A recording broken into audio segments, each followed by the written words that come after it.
চা?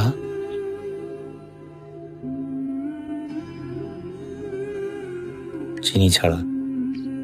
Thank you. ও, আপনি কলকাতায় থাকেন না? না, বড় হয়েছি, পড়াশোনা করেছি কলকাতাতেই, কিন্তু মাঝখানে বেশ কয়েক বছর মেঘালয়ে ছিলাম। মেঘালয়? ওখানে কি করছিলেন?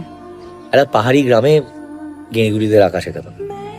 Sohini, I have to show you something.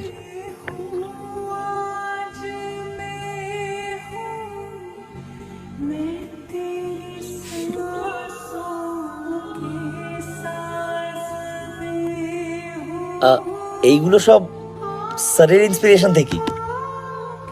কোথায় দেখেছেন ওকে?